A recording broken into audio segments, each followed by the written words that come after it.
Okay, so we look at our graph and we see that we have displacement as a function of time. And it tells us in the description that the squirrel starts at the lowest branch, which is position 0. So we can see here in the first 2 seconds he moves up the tree to 4 meters, and at 6 seconds he's at 12 meters high in the tree, and so on. Okay, so during which time periods is the squirrel moving towards the top of the tree? Well, if we look at these different sections, A, C, G, and I is the answer to that question, but how can we answer that question in general? What are we looking for?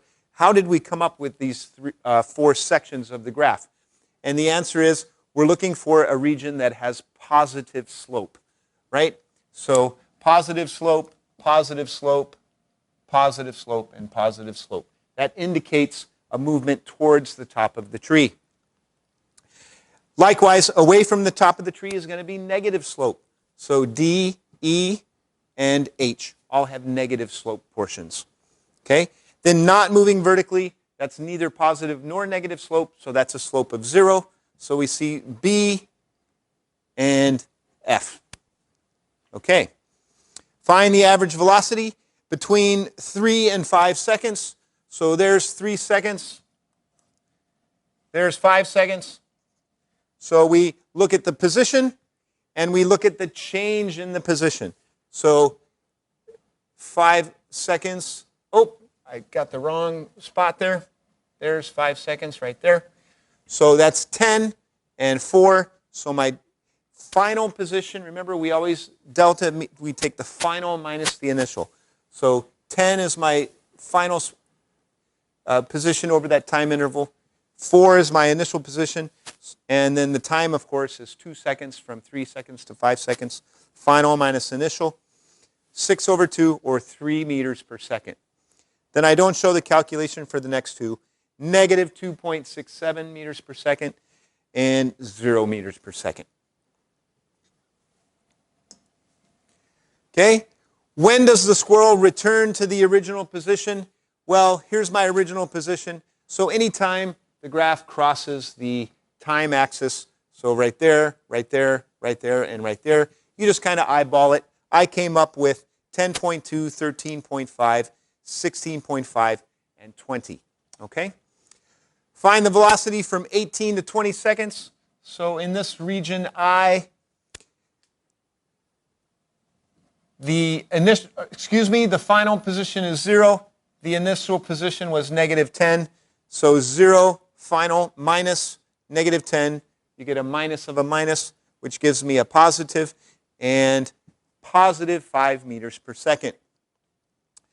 Now, is that velocity between 18 and 20, is it average or instantaneous? Well, the fact that it's labeled 18 to 20 should tell you that it's average, because remember, average is over a time period. Instantaneous is at a very specific time point, an instant. But since they are both the same, it doesn't matter where I take the instantaneous velocity, anywhere between 18 and 20, it's going to be 5 meters per second. And so both the average between 18 and 20, both the average velocity and the instantaneous velocity at any point, they're both 5 meters per second. Okay, when y is negative, what does that mean in terms of the tree? Well, here's the starting point. So any position negative means the squirrel is below the starting point. When does the squirrel change direction? Well, if positive slope meant he was going up the tree and negative slope meant he was going down the tree, that means he changes direction anytime the slope changes sign. Okay, so when the sign of the slope changes. Now, where that happens, I'll let you figure that out, but this is in general how to answer that question. What is the squirrel's maximum displacement from the lowest branch?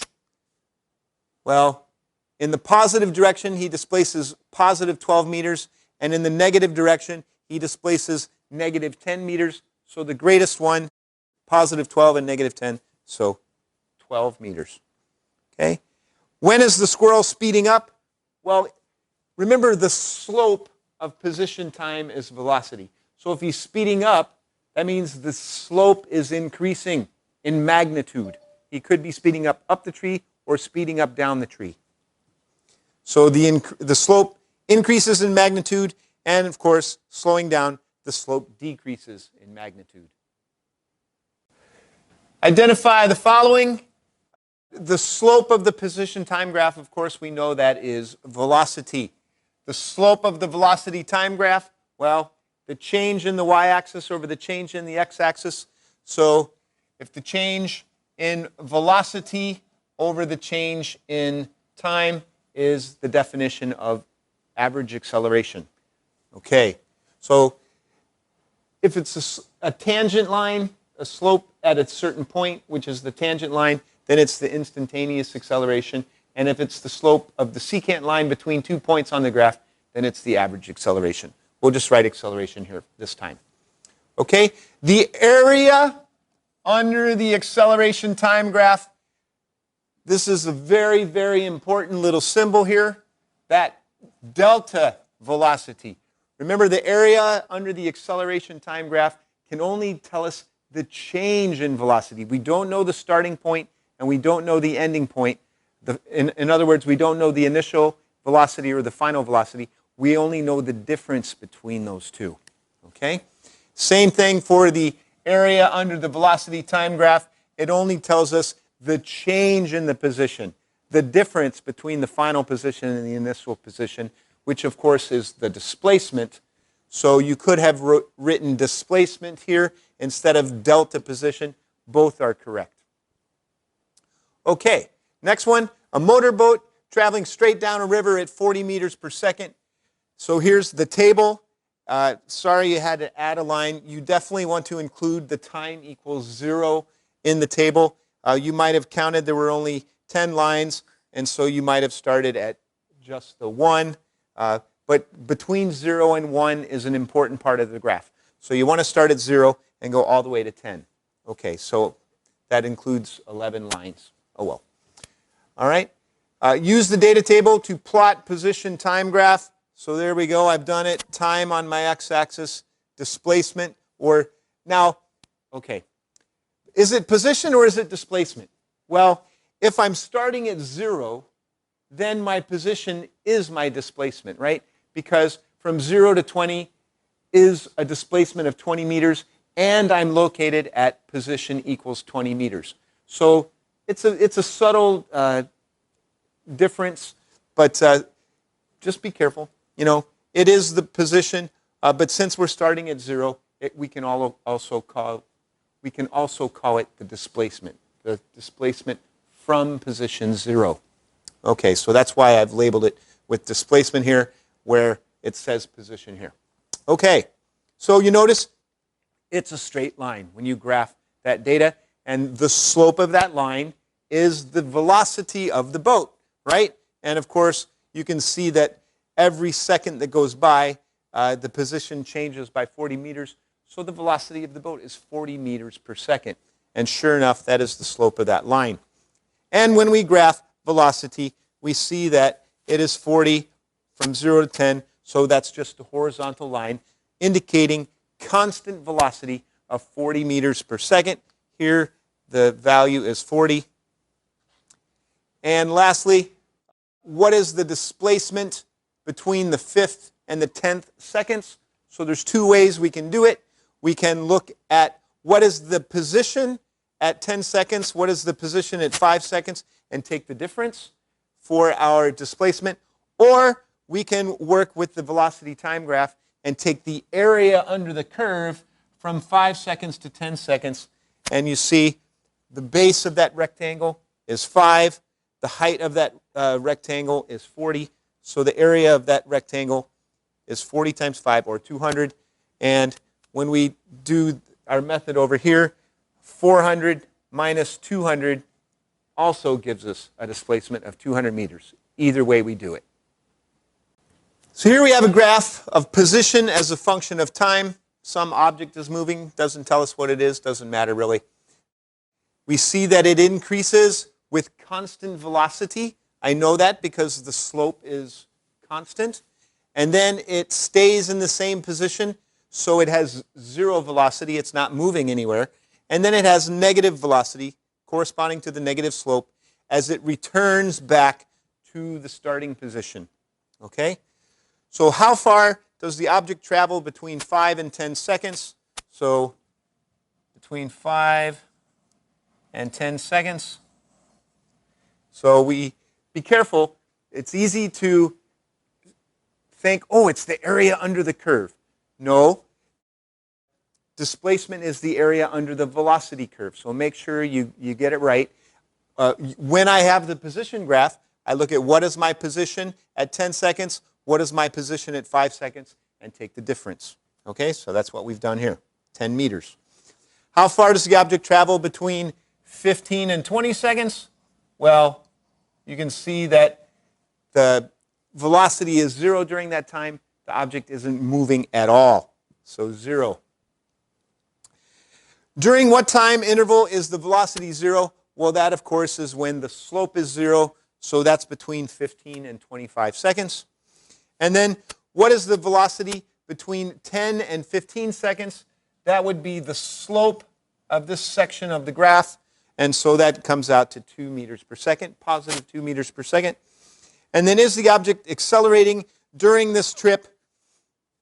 So here's where we get into some details. Okay? Is the object accelerating? That means, is the velocity changing over some time period, right? So that's what acceleration is, a change in velocity over a change in time. So if you look at this section of the graph, you say the slope is constant.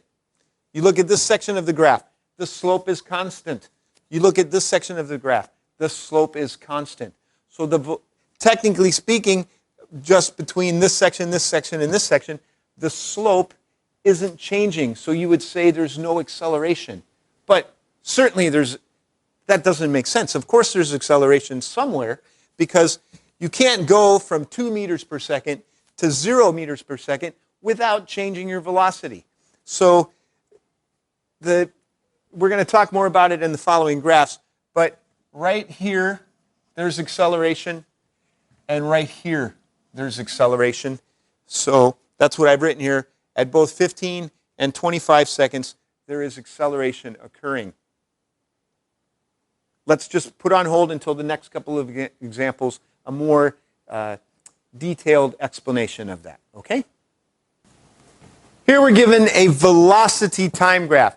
So it's so important. The first thing you do when you look at a graph, ask yourself, what am I looking at? So velocity time. Because if you think it's the position time graph, you're going to analyze it all wrong, and then everything will be wrong. So you have to be sure, the first thing you say, I am looking at velocity time. Okay, now I can answer the questions. I know what I'm looking at. A, is the acceleration greater between 2 and 3 or between 5 and 6? So the first question is, how do we get that information from this graph? Because we're looking at the velocity time graph, I know the acceleration is the change in velocity over the change in time, so that's the slope. All right, so where is the slope the greatest? Between 2 or 3 or between 5 and 6? And we can see that it is between 5 and 6 seconds. Okay? During what time interval is the acceleration 0? Well, that's where the slope is going to be 0. So there we go, from 3 to 5 seconds in this region right here. What is the displacement between 5 and 6 seconds? So here's where an example, if you think you're looking at the position graph, you would subtract this number from that number. But we're not looking at the position graph, we're looking at the velocity. So it's the area under the curve is our displacement. So I've shaded it in light blue right there. And if you want to use the formula for a trapezoid, you go. All right? But I like to, my personal preference, I break it down into a triangle and a rectangle, and I add the two areas of those together. So over here we see 1 times 10 is the height, and 1 is the base. So there's the base times height of the rectangle. And then 1/2 base times height for the triangle. 0.5 is 1/2. 1 is the base, and 5 is the height. And then add those two together to give me my displacement of 12.5 meters. D, what is the acceleration between 6 and 8 seconds? So there we go. We're going to take the slope of the velocity time graph. So the final velocity is 5. There it is right there. The initial velocity is 15. There it is right there.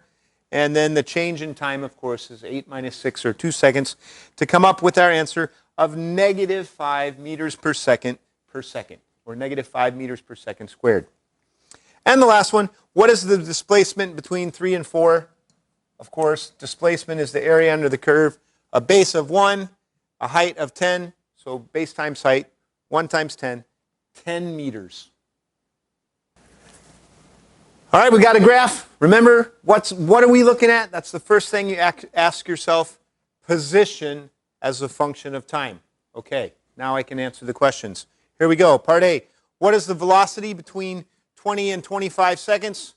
Well, there we go. We see the position is not changing. So my slope is 0 meters per second. Is the velocity greater between 0 and 5 or between 10 and 12? We know the velocity is the slope of the graph. So we see in this period of time here, the slope is continually increasing. So the later in time we go, the greater the velocity is. So the later time period, 10 to 12, will have the greater average velocity. Part C, what is the velocity between 15 and 20 seconds? There we go. That's that region of the graph. Take the slope of that line. The final position, 60. The initial position, 51. And the change in time was 5 seconds, or 1.8 meters per second. Okay. If you're looking at small sections of the graph, if you were close, and as long as you're doing the procedure right, you're good. Okay. Part D. What is the velocity at 9 seconds? So I know it's instantaneous velocity at 9 seconds is the slope of the tangent line. So I just eyeballed it. I drew a tangent line as best I could that was tangent to the graph at 9 seconds right there. So, and then I picked 2 points that I found on the line, and I took the slope of that. So it's an approximation, 3.75 meters per second. During what time interval or intervals does the object accelerate? Well, we're looking at position time, so the slope is velocity, and if it's accelerating, the velocity is changing. So in other words, where is the slope changing? So that would be from 0 up to 12 seconds. Okay? Now, if you want to say there's acceleration right at that moment, that is true. But if you didn't include it, don't worry about it. Okay, what is the displacement between 15 and 20 seconds? This is another example where it's important and you know what graph you're looking at. You might say, oh, it's the area under the curve. But it's the area under the velocity curve. This is the position curve. So we take our final position at 20 seconds and subtract from it our initial position at 15 seconds to come up with a displacement of 9 meters.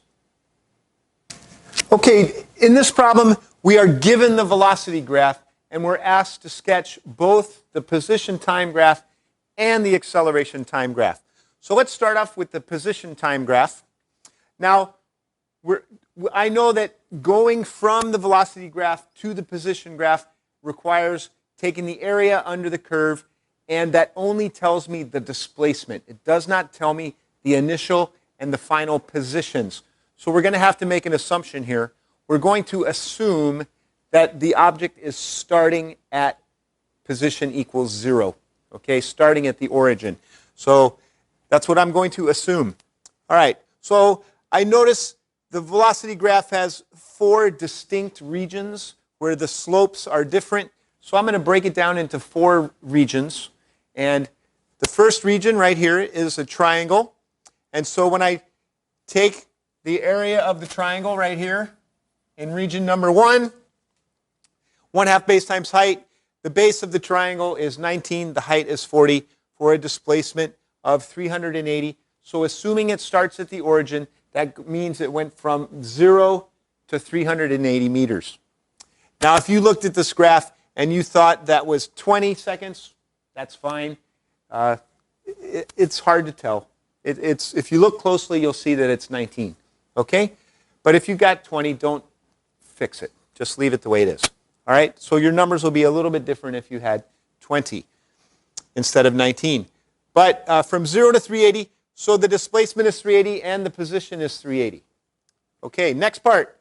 Now I have region 2 is a rectangle, base times height, that's 11 times 40. So the displacement in time period 2 is 440 meters, but it was already at 380, so it goes from 380 an additional 440.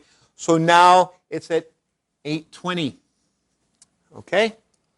So what I'm going to do is I'm going to find the position at this point, at the transition points, where it changes from 1 to 2 and 2 to 3 and so on. And then I'm going to connect those points with a curve. And I'll have to think about, is it a straight line or is it a curve? We'll get to that in just a minute. Let's finish plotting the endpoints of our time periods first. Okay, time period 3. Again, if you want to use a trapezoid equation for the area, that's fine. I'm doing the triangle plus the rectangle. So there it is, the 1/2 base times height for the triangle and base times height for the rectangle. Plugging in the numbers, I see that the displacement for time period 3 is 1,000 meters. So add that on to my position of 820 from the last time period. Now at the end of period 3, I'm at a position of 1,820 meters. And region 4 is a triangle, 1/2 base times height. Plug in the numbers. That's an additional 300 meters of displacement. So now I'm at 2,120 meters. So I used Desmos to make the graph extremely clear and accurate. You are only asked to sketch it. So I know I started at 0, then I was at 380 meters, then I was at 820 meters, then I was at 1,820 meters, then I was at 2,120 meters. Now we connect the points. Is it a straight line or is it a curve? Well, the velocity is increasing. That means the slope of the position graph is increasing. So that's what I see down here. I start off with a slope of 0, and as I move along this portion of the curve, the slope is increasing, just like the value of the velocity is increasing. Then in region 2, the value of the velocity is constant, which means the slope of the graph is constant. So that means between 19 seconds and 30 seconds, this portion right here is a straight line. Okay? Then same reasoning for section 3. It's very gradual, but this is curved. It is not straight. And same thing here. Now it's curved as well. And you see that positive slopes correspond to concave up curvature, and negative slope corresponds to concave down curvature. Constant acceleration is going to be a very common case. So if you think about acceleration, if it's constant, that means when I take the derivative of velocity, I get acceleration. So if acceleration is a constant number, let's just pick one, a equals 5 meters per second squared. That means the velocity had to have been something in the form of 5t meters per second. Let's not worry about the plus c for now, for you calculus people. I know that when I take the derivative of that, I get that. And the position, I had to take the derivative of that to get velocity. So my displacement then would be 2.5 t squared meters, right? When I take the derivative of this, I get 5t. So when we have constant acceleration, we know that the position graph will be parabolic. We know that from the power on t as being 2. So I know this here is parabolic, and this here is parabolic, and this here is parabolic. All right, now let's calculate the acceleration graph from the velocity time graph. Again, I'm going to look at these 4 regions of the velocity graph, and I know acceleration is the slope. So the slope of section 1, there's the calculation, 2.105. Don't worry about going to so many decimal points. Region 2, slope of 0. Region 3, my calculation there, slope of 1. And region 4, there's my calculation, a slope of negative 6. My slope is 2.1, so my value of my acceleration is 2.1. My slope is 0, so the value is 0, and so on, a value of 1 and a value of negative 6. Now, let's talk about these little regions right here. When I look at the slope, that region, if I were to zoom in on that region, that graph cannot be extremely sharp at that point. There must be some roundedness to it. Like that. Acceleration can't change from 2.1 meters per second squared to 0 instantly. It has to hit all the numbers between 2.1 and 0.